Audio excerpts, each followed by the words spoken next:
why did your organisation not take part in the centenary events during the weekend? Well, we weren't invited to take part. We were invited to watch. So there were a number of people from different denominations taking part. Well, actually, I suspect that's not even true. I suspect the only denomination taking part were Catholic priests who were reading prayers as part of the ceremonies. What we were invited to do is to watch in some seats provided for people of different denominations, and I think our statement made it clear that we were happy to be included in the set of invites, but lots of our members will have lots of different views on the Rising. They'll commemorate it in their own way. So I have 4 kids and I live in Monaghan. I brought the kids down to the GPO and I'll be bringing them to Glasnevin next week. There are lots of other of our members who had direct relatives who were involved in the Rising, but none of us need the executive or the committee of Atheist Ireland to be sitting on a viewing platform in order to commemorate the events.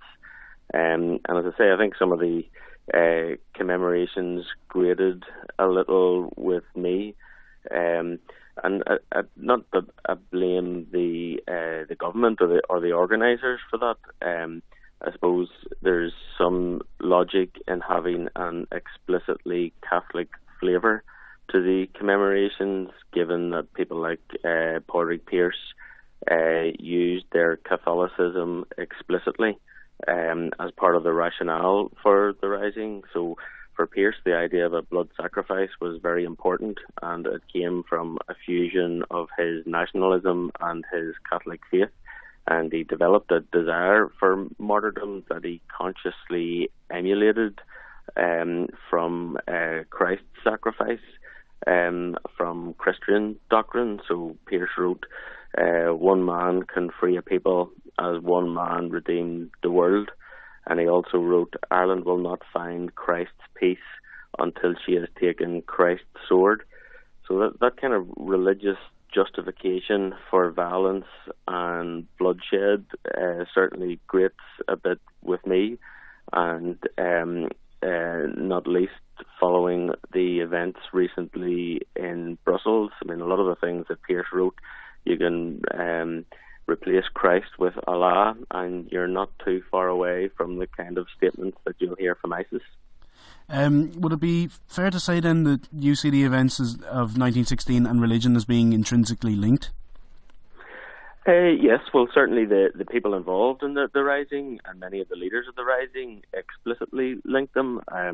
I've just articulated some of the quotes from Pearse, but it's also true to say that the Rising didn't happen in isolation, and for many people the Rising was an alternative to the Psalm and Eep, and lots of people who were against the Rising were reciting Rupert Brooke poems as they sent people off to France and the trenches.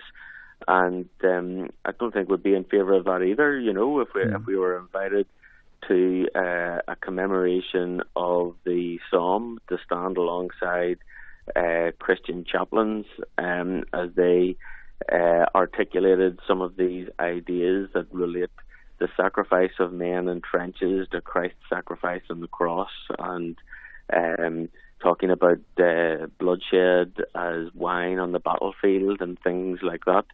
I mean, that's not what I understand by a secular democratic republic and the ideals that a secular democratic republic should have, to send people off to be killed and use as the justification these kind of religious ideas that are full of imagery about blood sacrifice.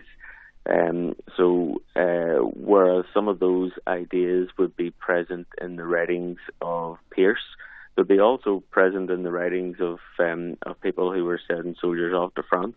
And as I say, I don't think we would participate in those kind of events either. So finally, what do you think the government should have done differently to include groups such as yourselves? Well, I don't think the government necessarily should have done anything differently. As I say, I'm not a big fan of Padraig Pearse, and I wasn't particularly keen to stand and watch a big bunch of tanks drive past as Roman Catholic chaplains say prayers about it. But listen, the rising is what it was, and I think it's perfectly reasonable for the government to base the commemorations on the ideas of those who were involved in the rising. And lots of members of Atheist Ireland will be involved in the activities. They'll commemorate the rising in their own way. But as I say, they don't need to have a committee member from Atheist Ireland lining up with all of the rest of all of the religious denominations as they say their prayers over the tanks. Okay, thank you very much for that, John.